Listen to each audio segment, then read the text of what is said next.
पुढची बातमी बघा। शिवसेनेची गणेश एक्सप्रेस आता रवाना होणार आहे। दादर ते कुडाळ दरम्यान आता ही एक्सप्रेस धावणार आहे। शिवसेना एक्सप्रेस शिवसेना आमदार निलेश राणे यांच्या पुढाकाराने धावणार आहे।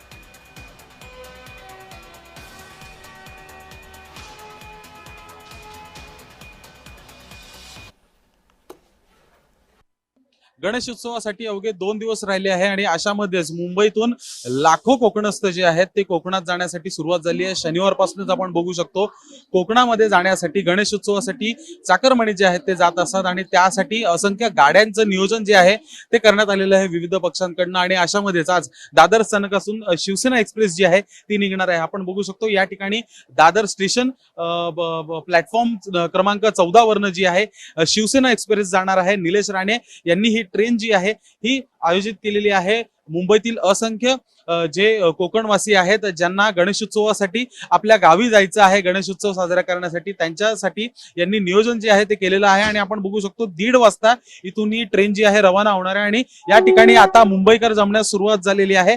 कशा पद्धतीने बघू शकतो इथे मुंबईकर जे आहेत ते येत आहेत, मोठ्या बॅगा आहेत त्यांच्याकडे, बघू शकतो कशा पद्धतीने या ठिकाणी सर्व कोकणवासी जे आहेत ते येण्यास सुरुवात झाली आहे। शिवसेना एक्सप्रेस आज दुपारी 1:30 वाजता दादर येथून रवाना होणार आहे। दादर ते कुडाळ अशा पद्धतीने शिवसेना एक्सप्रेस जी आहे ती या ठिकाणावर निघत आहे आणि कोकणवासियांसाठी मोफत प्रवास जो आहे तो देखील या ठिकाणी होत आहे। आणि म्हणून कुठेतरी कोकणस्थ हे कुठेतरी आभार जे आहेत ते व्यक्त करत आहेत, कारण की विविध राजकीय पक्ष जे आहे अशाच पद्धतीने बस सेवा, रेल्वे सेवा जी आहे उपलब्ध करून देत असतात। आणि अशामध्येच शिवसेना एक्सप्रेस निलेश राणे यांच्याकडनं आज या ठिकाणी हिरवा झेंडा दाखवून निघणार आहे। व्हिडिओ जर्नलिस्ट राजेश धोत्रे सोबत मी शुभम उमाय, जय महाराष्ट्र न्यूज, मुंबई।